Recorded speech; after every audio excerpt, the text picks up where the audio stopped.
Of the 1997-98 Atlantic 10 Tournament champions, the Xavier Musketeers are into the Elite Eight for the first time in the history of the program. Three-pointer block by Cage, and Xavier has won the A-10 Tournament championship. Well, they get their piece of the pie. A Big East championship in the regular season. I don't take this opportunity lightly as I stand here today as the new head coach at Xavier. Holds on to win it. It's over. Xavier on their way to the Sweet 16. Xavier Musketeers are 6.8 away from winning their 30th game for the first time in school history and advancing to the Elite Eight.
Welcome, everyone.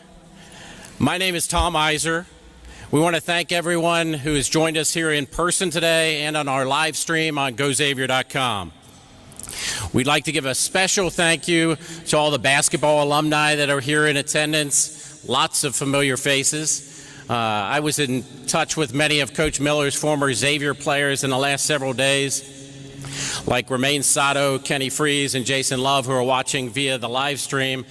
And even across the globe, Justin Cage, who's playing in Belgium, said he's going to peek in, and Stanley Burrell, who's traveling across the Netherlands. Now, without further ado, it's my pleasure to introduce Xavier University President Colleen Hanich. Good afternoon. What a tremendous day to be a Xavier Musketeer.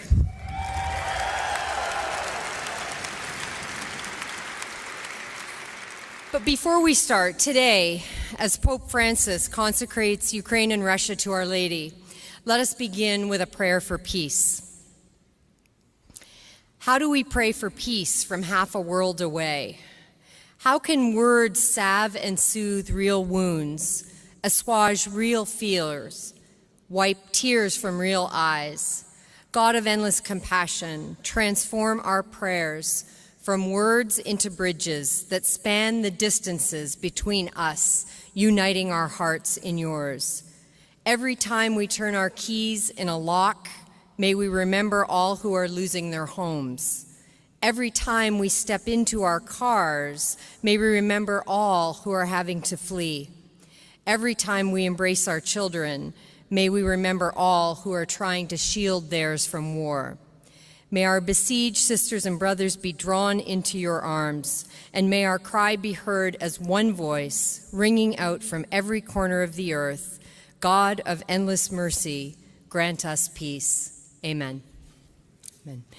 Xavier Nation, it has been my incredible privilege to serve as your president for almost 9 months. Since last July, I have met so many of you on our campus, in the community, and yes, certainly at our basketball games right here in the Cintas Center, one of the very best venues in college basketball. It's easy to see that Xavier basketball is indeed the front porch of this university. It's an engine that has been built over the years with tremendous investment and support from administrations, generous donors, amazing coaches, and stellar student athletes. And that engine, that porch, supports the broader university in so many great ways. It can open that front door just enough that someone takes a further peek into our academic programs, our commitments as a Jesuit Catholic educational college, and grounded, of course, as we are in the liberal arts, or to begin to understand how small class sizes and incredible faculty and staff advance each young man and woman towards his or her lives of purpose and impact. We've had great success at Xavier over the years, and we have had great success on this very court. This year, my husband Peter and I have been fortunate enough to be with you, players and fans alike, through it all, the highs and the heartbreakers. While I haven't yet found a perfect sweater vest to swing in the air in those final moments of a winning game, I have celebrated every moment with you, and I have been welcomed into this Musketeer family with warmth and grace. So before I move on, a quick shout out to our student fans.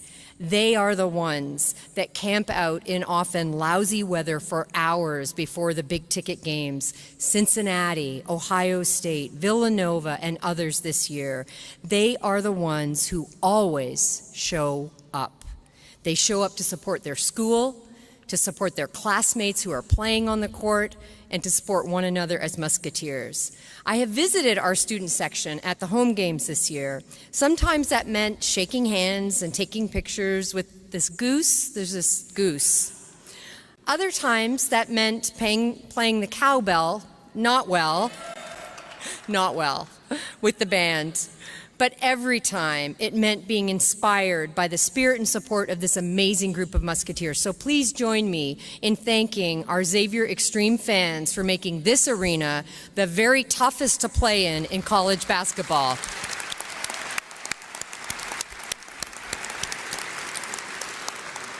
Xavier's program has evolved, as you saw in the great film, tremendously over the years. Just a few days ago, I had the opportunity to visit my first Big East tournament at Madison Square Gardens, and it's clear to see why the Big East is at one of the very top basketball conferences in the NCAA.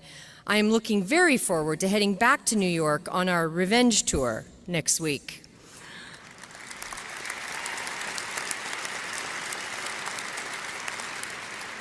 The Big East offers a community of like-minded presidents and ADs who are singularly committed to excellence and the development of young people through sport.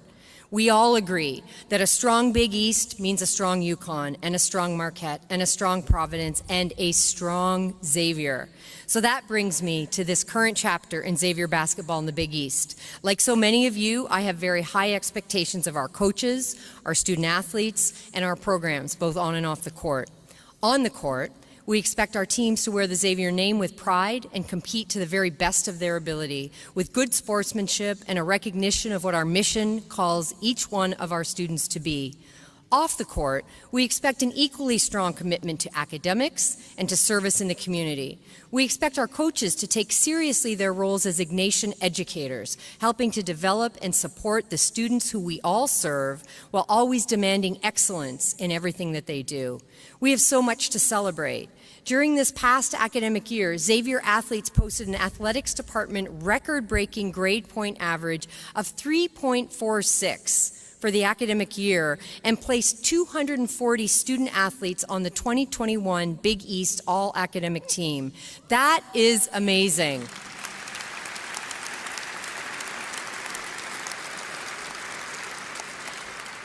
So while I could spend a lot more time bragging about the accomplishments of our student athletes, I realize you are certainly not here to listen to me today, but rather to meet our new head coach of Xavier's men's basketball, Mr. Sean Miller.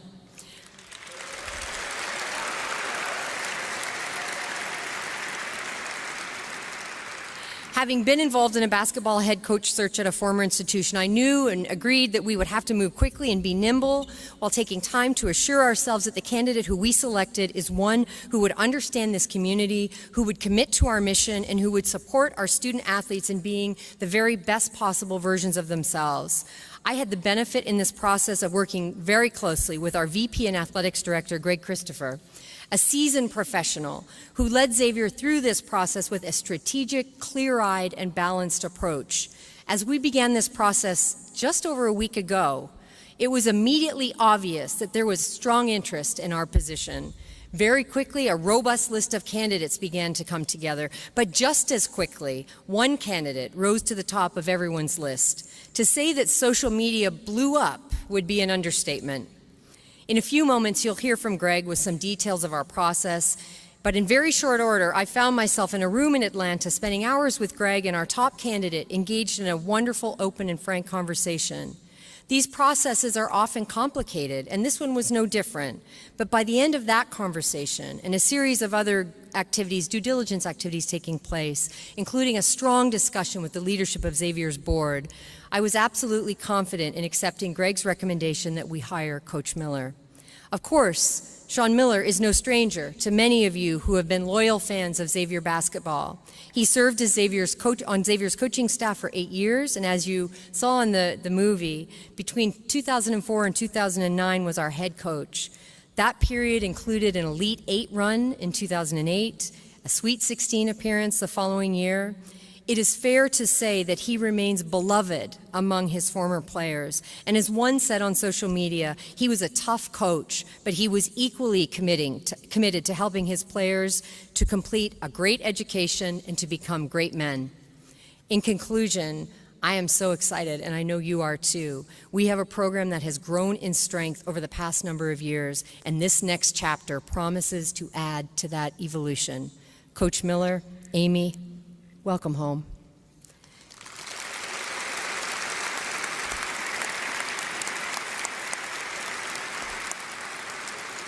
We've missed you, and we are so excited to see where you're going to take us next. Thank you for being with us today, Xavier Nation, and now I will turn it over to Greg Christopher. Let's go, X.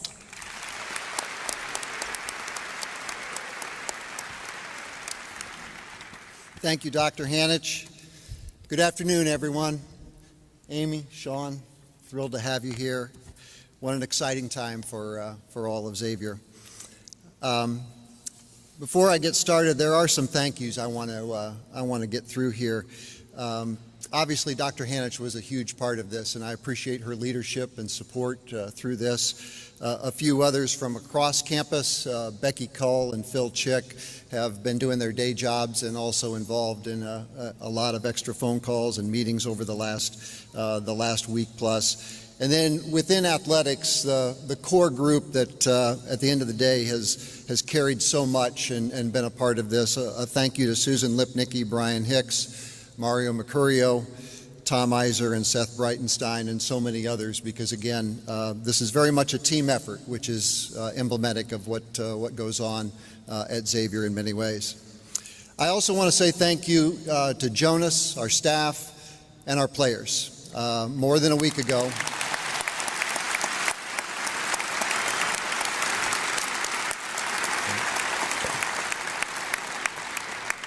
More than a week ago, I stood in front of them and told them, among other things, this isn't what they signed up for.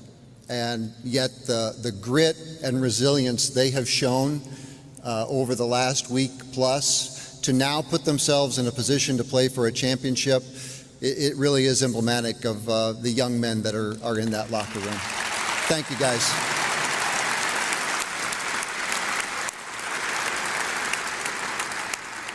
So 2 quick areas that I want to cover before Sean comes up, a little bit about the process and then about basketball and certainly why Sean. As this began Wednesday morning, we had a small number of targeted candidates. We began a combination of vetting, introductory calls, more substantive calls, really over the 3.5 days that led to last weekend. Dr. Hanich mentioned due diligence, and I want to speak further to that. As the dust settled from nearly 5 years ago, the public record here is very well established. We know what's accurate. We know what's not accurate. We also know the questions that Sean is going to be facing. So over the course of the last week plus, we've talked to dozens and dozens of people about Sean, his former president, his former athletics directors, the staff, attorneys, the NCAA, and others, and certainly hours upon hours with Sean himself. I'll also tell you that my approach through this has been distinctive. Of course, I looked at it through the Xavier lens, and that was important, but also a point of view from my background with the NCAA. And I'll say this, ultimately, I have complete confidence in Sean Miller running our program going forward.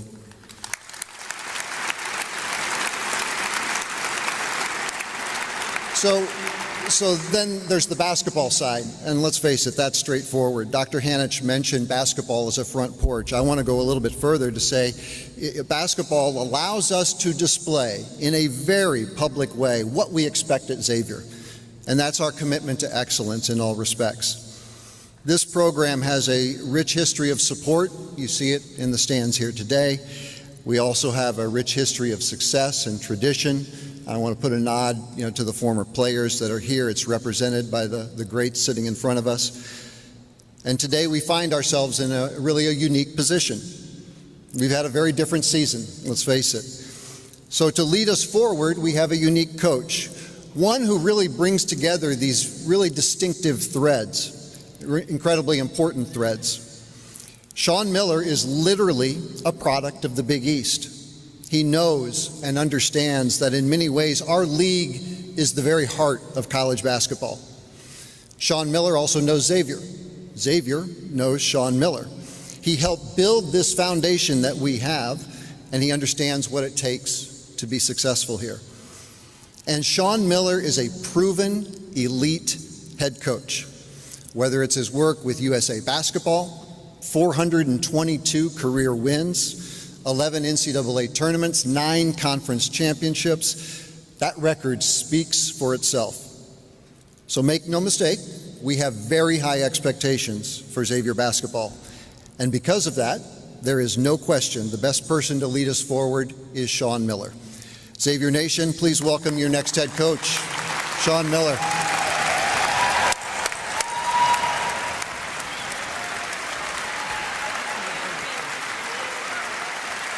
Let's get some pictures here. This side over here.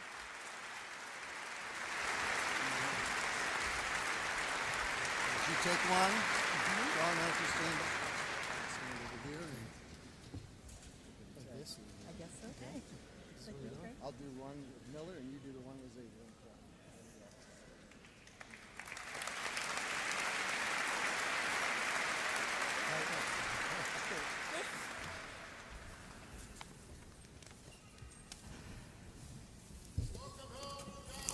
Thank you.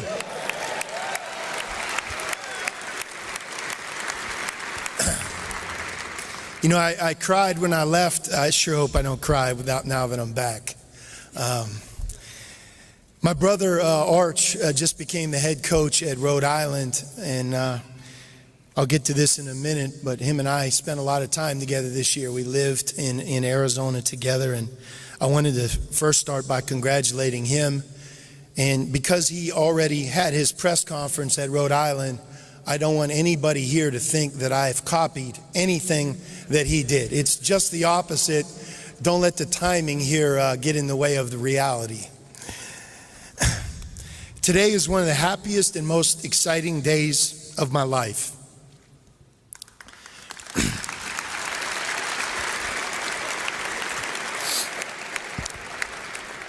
13 years ago, Amy and I left Cincinnati and Xavier with our 3 young sons.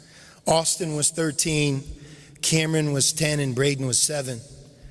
Today, believe it or not, we return alone, being proud parents of a lawyer, a graduate assistant basketball coach at St. Mary's, and a sophomore college student at the University of Arizona. This is really a magical time in our lives. I first want to reintroduce my wife Amy to a lot of you, and if you've never met her before, this will be the first introduction. We met at 16 years old. We went to high school together at Blackhawk High School in Western Pennsylvania. The time we met was 1985. We then attended the University of Pittsburgh together. Both graduated in 1992. We've now been married for 29 years. She's been next to me side by side through it all every day. I love you.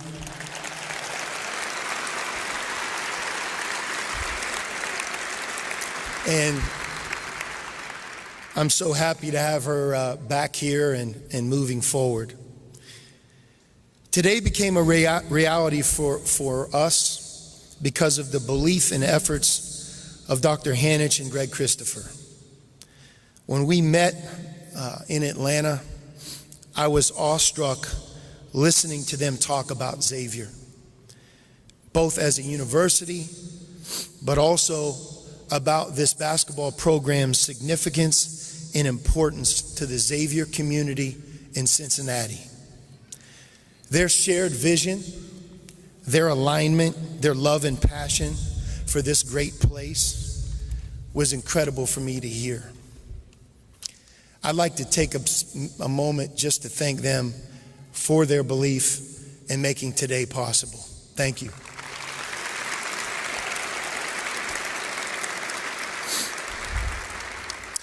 Travis Steele is somebody that I've known since he's been around 14 years old. I hired Travis as a director of basketball operations 14 years ago. He's an excellent recruiter, an excellent basketball coach. I not only know Trav, but I know his brother John, a good friend, and Travis's family. I want to thank him because the 14 years that he gave Xavier helped build this program. When this group of guys became a #1 seed in the NCAA Tournament and won a Big East championship with Chris Mack as a coach, Chris didn't do it alone. He did it with a great staff, and Travis was a part of that. And I want to thank him, and I also want to wish him well.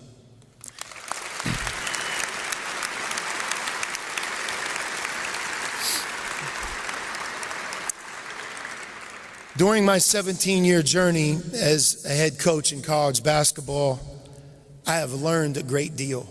I have seen a lot. There are many lessons that I take with me and bring here today. And I want to use this opportunity to allow you to walk down my path. In 2001, I came to Xavier not as the head coach, but as an assistant coach, and dealt with some of the guys that are here today in front of me. That's what I would call the first time that I showed up here. I met one of the most remarkable people that I have ever met in my life, Sister Roseanne Fleming.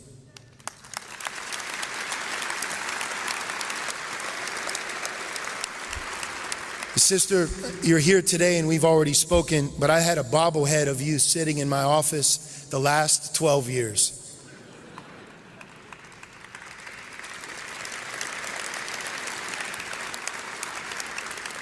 She taught me many things, one of which is when you're a college basketball teacher, professor, coach, don't ever talk about graduation.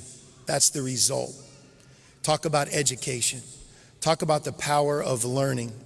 Give these young people tools so that they can be successful, not while they're just here at Xavier, but in life. And if you do that, graduation takes care of itself. I left here and went to a much different place, but I'm proud to say I know that this university has the #1 graduation rate in all of college basketball, and I'm thrilled to return back to it. But when I left, every player that I've ever coached at Arizona also graduated, who finished their eligibility. Sister, what you taught me worked.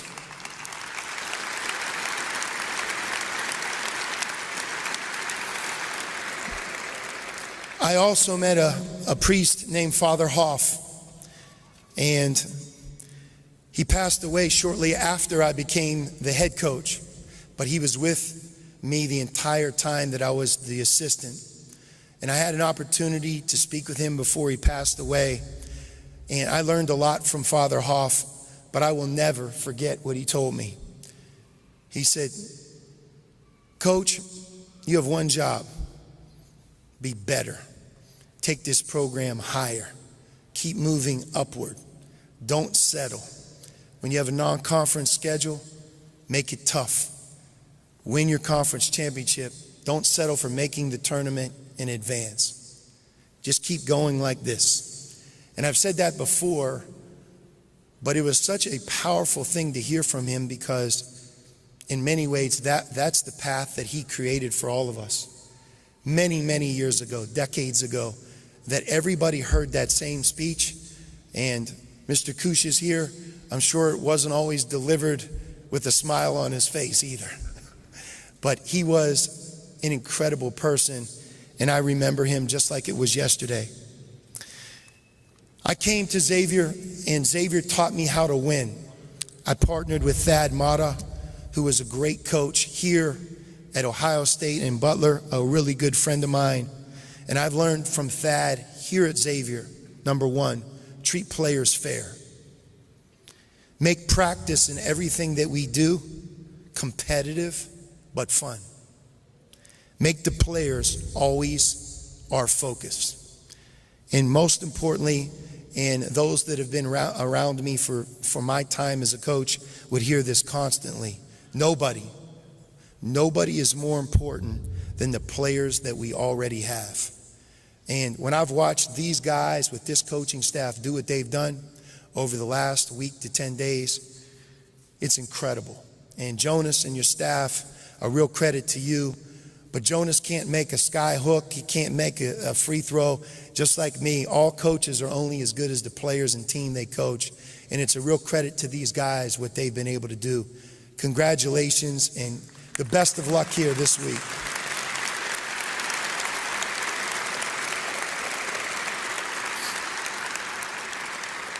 I also learned the unique history of Xavier and the power of an important word, humility. No coach at this place has ever been bigger than this program or university. It's never happened. And there have been some great coaches. Bob Stack, Pete Gillen, Skip Prosser. And when Coach Prosser had his funeral right up here and the bagpipes were played, I remember it like it was yesterday. It's one of the saddest moments that I've ever been a part of.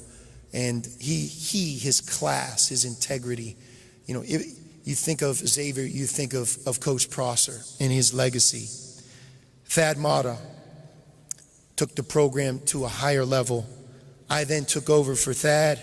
And then after I left, Chris Mack, which I think, looking at this program from my perspective, not being here, it might have been the hardest transition of them all.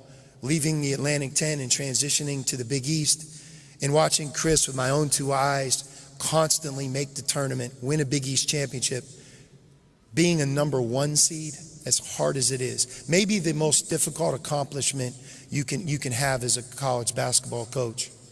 He did an excellent job, and unfortunately for me, he took away maybe one Final Four when we caught you guys in San Jose. I knew you were going to clap. But after that game, I got on the bus and I looked at my wife and anybody that was around and said, that's Xavier. That's what they do. Those guys are good. They're ready. I then became the head coach, and I want to thank Father Graham. I want to thank John Kusha. I want to thank Mike Babinski and Don Rogers. Those at that point in my life believed in me and gave me that opportunity to be a head coach. And I had the opportunity to coach some incredible players. First, before I became the head coach, David West. Who remembers his 47 points and 18 rebounds right here against Dayton? David became the National Player of the Year. Romain Sato, one of the favorite people that I've ever been around. I don't know if anyone has ever told you this story, but I'm going to take the opportunity now. If you looked at Romain's years at Xavier, he always shined in the second semester. His second semester, which represented conference play and March Madness, is when he always scored more, was more efficient, and was the best version of himself as a player.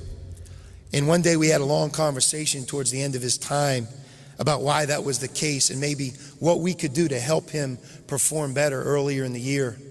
And as sheepishly as somebody could ever respond, we figured out that English, although he had a command of the language, it wasn't his first language, that as final exams approached the month of December, and I think Sister Fleming will remember this, Romain would stay up all night. He wouldn't sleep. He'd practice, he'd go to class, but it took him longer to do his work and prepare for final exams than everybody else, and he really was playing basketball on no rest.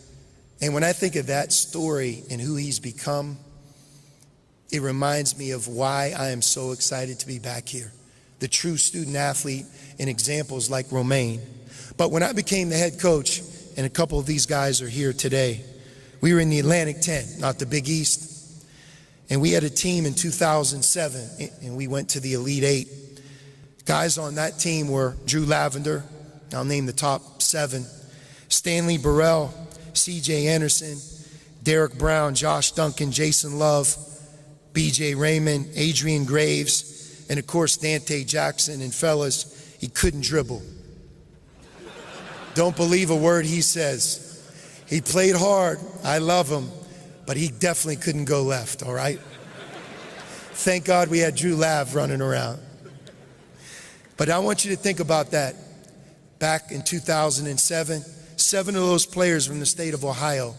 One was from Indiana and one from Philly. And if I told you who we lost to, it's almost an embarrassment of riches. Kevin Love, Russell Westbrook, Darren Collison, Richard Mbamute. But when that ended, a lot of people thought it was going to be just a one-shot deal. When C.J. Anderson the next year and Dante's role grew, we came back and we were in the Sweet 16. We were in Boston. We played Pitt. They were a 1 seed. And I just talked to Derek Brown about this. If he didn't step out of bounds, we were about ready to go to back-to-back Elite 8s and play Villanova. We were the ultimate team. It was about team basketball. We played teams in the NCAA Tournament. I don't know if they feared us until they started the game. But our whole was better than the individual parts. And we had great individual parts, but there were teams who had even better parts. But these guys, the sacrifice, the love for each other, the dedication, playing with the chip on their shoulder, it was magical to be their coach. And I look forward to returning that here, moving forward with these guys.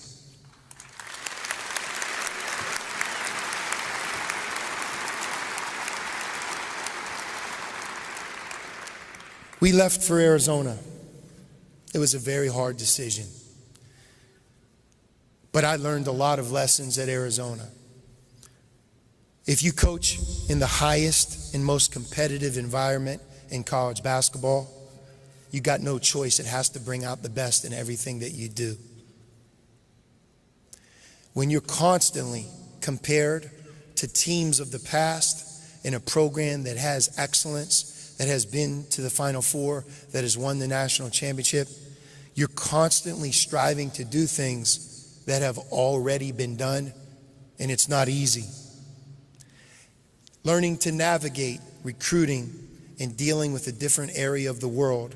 My first day at Arizona, I saw a sign that said a couple 100 miles to Los Angeles. I freaked out. I pulled over. It was like, God, I can't believe I saw a sign to Los Angeles. It was a brand new area of the country.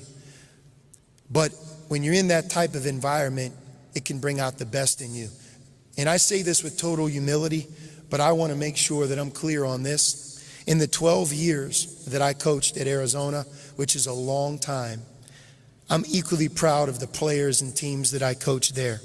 We went to 3 Elite Eights, lost 2 on the last play of the game, went to 2 Sweet 16s, won 5 conference championships, 3 conference tournament championships, had 13 first-round NBA picks, and we had 4 30-win seasons. And I say that with amazing pride, because when it all ended, sometimes as everybody quickly moves to the future, you don't really take a deep breath and say, what we did was pretty good. I had a conversation with DeAndre Ayton yesterday, and everybody here should really enjoy this. He has a 1-year-old son. He might be about 6 foot at 1 years old. He promised me he's coming to play for me. So if I can hang on about 17 more years, I'm very confident about our front court.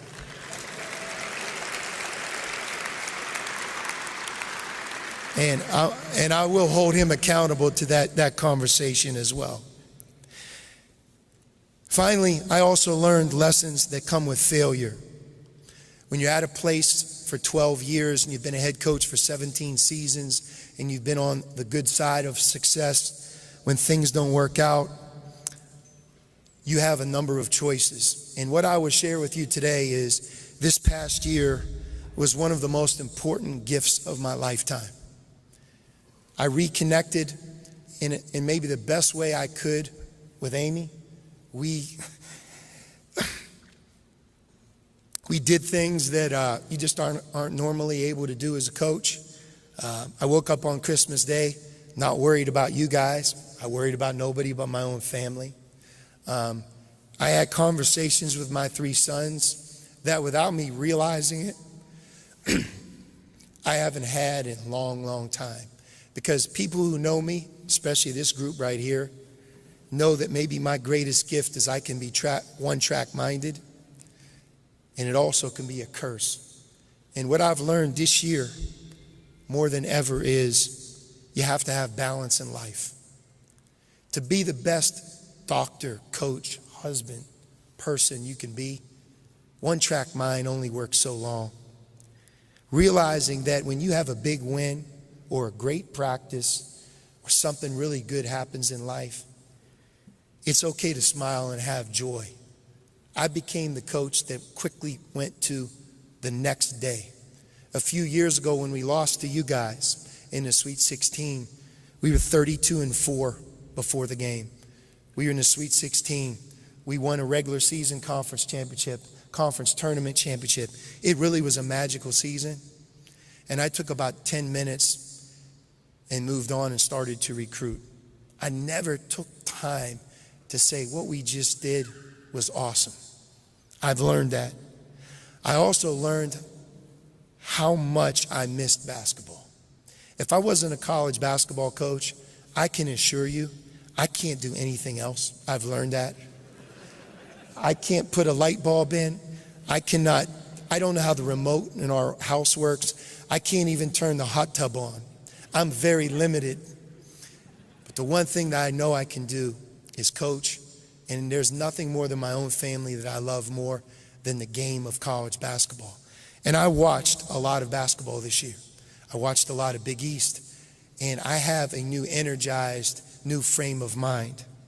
I also know this, that in my year off, it reinforced a few things that I definitely know work, that it reinforced. About 3 years ago at Arizona, we changed the trajectory of how we recruited. Danny Peters was a part of that. And we built a team a different way. If you watched Arizona play this year, their coach and staff did an incredible job. but that roster was built as far back as 3 years ago. And I look forward to building a roster just like that right here at Xavier.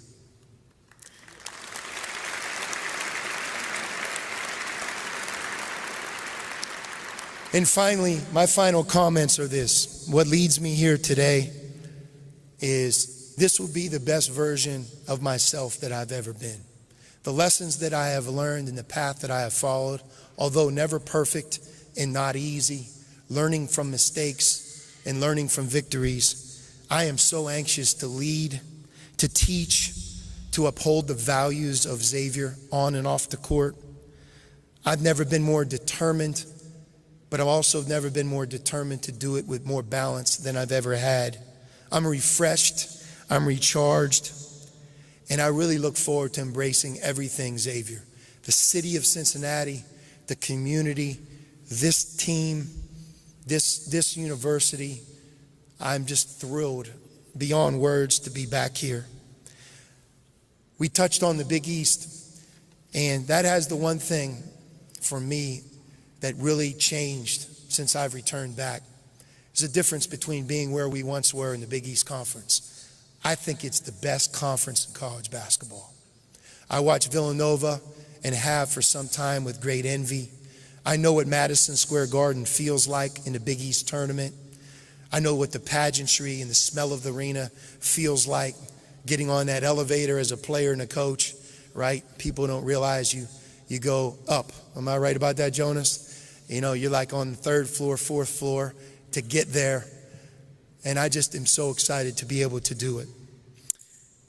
I'm going to stop right there because I probably have talked too long. I could go on forever talking about my excitement in Xavier. But I will tell you this, make sure you tell your neighbors, tell your family members, you make sure you buy as many tickets as you can. Because I've been in the Cintas Center when I believe it was the best home court in college basketball. I've been a head coach when we won 49 games in a row at McHale Center at Arizona and had the nation's longest win streak. But excitement in this arena, you make sure that you go about it, and let's have that 10,250 crowd that everybody who plays in here just hates being here except us.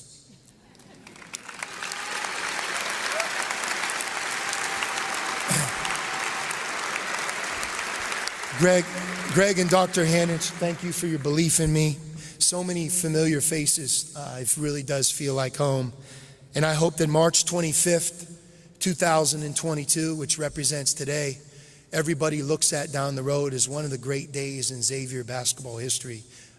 That's what I'll work hard to do every single day to make that happen. Thank you so much.